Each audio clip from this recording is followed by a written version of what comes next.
वे दिव्य आत्माएं, वे दैवीय विभूतियां भी इस समय हमारे आसपास उपस्थित है। मैं इन सभी दिव्य चेतनाओं को भी कृतज्ञता पूर्वक नमन करता हूं। मैं आज प्रभु श्री राम से क्षमा याचना भी करता हूं। हमारे पुरुषार्थ, हमारे त्याग, तपस्या में कुछ तो कमी रह गई होगी कि हम इतनी सदियों तक ये कार्य कर नहीं पाए। आज वो कमी पूरी हुई है।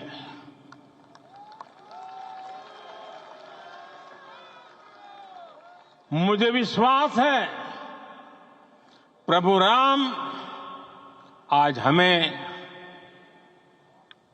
अवश्य क्षमा करेंगे। मेरे प्यारे देशवासियों, त्रेता में राम आगमन पर पूज्य संत तुलसीदास जी ने लिखा है, प्रभु बिलो की हर से पुरबासी, जनित वियोग विपत्ति सबनासी। अर्थात प्रभु का आगमन देकर ही सब अयोध्यावासी, समग्र देशवासी हर्ष से भर गए। लंबे वियोग से जो आपत्ति आई थी उसका अंत हो गया। उस कालखंड में तो वो वियोग केवल 14 वर्षों का था, तब भी इतना असह्य था। इस युग में तो अयोध्या और देशवासियों ने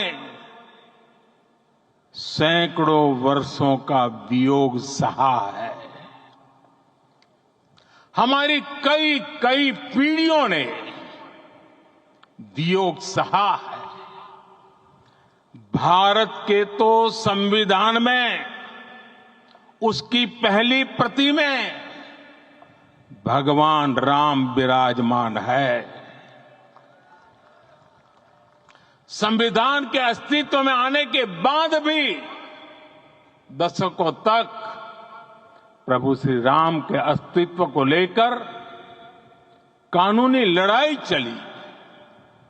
मैं आभार व्यक्त करूंगा भारत की न्यायपालिका का, जिसने न्याय की लाज रख ली।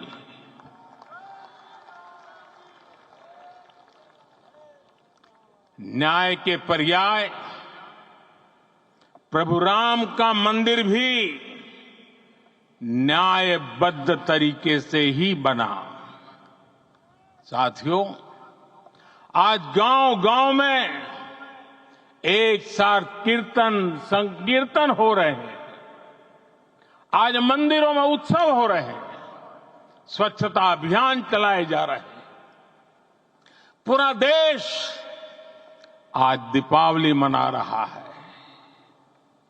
आज शाम घर घर राम ज्योति प्रज्वलित करने की तैयारी है। कल मैं श्री राम के आशीर्वाद से धनुषकोडी में राम सेतु के आरंभ बिंदु अरिचल मुनाई पर था। जिस घड़ी प्रभु राम समुद्र पार करने निकले थे, वो एक पल था जिसने काल चक्र को बदला था। उस भावमय पल को महसूस करने का मेरा ये विनम्र प्रयास था। वहां पर मैंने पुष्प वंदना की वहां मेरे भीतर एक विश्वास जगा कि जैसे उस समय काल चक्र बदला था, उसी तरह अब काल चक्र फिर बदलेगा और शुभ दिशा में बढ़ेगा। अपने 11 दिन के व्रत अनुष्ठान के दौरान मैंने उन स्थानों का चरण स्पर्श करने का प्रयास किया जहां प्रभु राम के चरण पड़े थे, चाहे वो नासिक का पंचवटी धाम हो, केरला का पवित्र त्रिपायर मंदिर हो, आंध्र प्रदेश में लेपाक्षी हो, श्रीरंगम में रंगनाथ स्वामी मंदिर हो, रामेश्वरम में श्री रामनाथ स्वामी मंदिर हो, या फिर धनुषकोडी। मेरा सौभाग्य है कि इसी पुनीत पवित्र भाव के साथ मुझे सागर से सरयू तक की यात्रा का अवसर मिला। सागर से सरयू तक हर जगह राम नाम का वही उत्सव भाव छाया हुआ है। प्रभु राम तो भारत की आत्मा के कण कण से जुड़े हुए हैं। राम भारतवासियों के अंतर मन में विराजे हुए हैं। हम भारत में कहीं भी किसी की अंतरात्मा को छुएंगे तो इस एकत्व की अनुभूति होगी और यही भाव सब जगह मिलेगा। इससे उत्कृष्ट, इससे अधिक देश को समायोजित करने वाला सूत्र और क्या हो सकता है। मेरे प्यारे देशवासियों, मुझे देश के कोने कोने में अलग अलग भाषाओं में रामायण सुनने का अवसर मिला है, लेकिन विशेषकर पिछले 11 दिनों में रामायण अलग अलग भाषा में अलग राज्यों से मुझे विशेष रूप से सुनने का मौका मिला। राम को परिभाषित करते हुए ऋषियों ने कहा है, रमन्ते यस्मिन् इति रामः, अर्थात जिसमें रम जाए वही राम है। राम लोक की स्मृतियों में, पर्व से लेकर परंपराओं में सर्वत्र समाये हुए हैं। हर युग में लोगों ने राम को जिया है।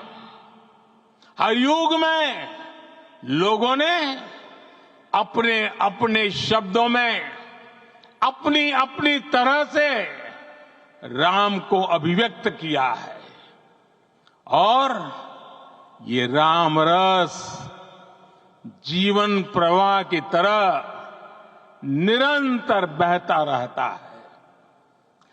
प्राचीन काल से भारत के हर कोने के लोग राम रस का आचमन करते रहे हैं। राम कथा असीम है और रामायण भी अनंत है।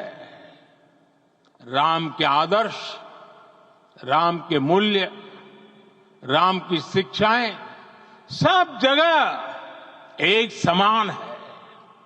प्रिय देशवासियों, आज इस ऐतिहासिक समय में देश उन व्यक्तित्वों को भी याद कर रहा है जिनके कार्य और समर्पण की वजह से आज हम ये शुभ दिन देख रहे हैं।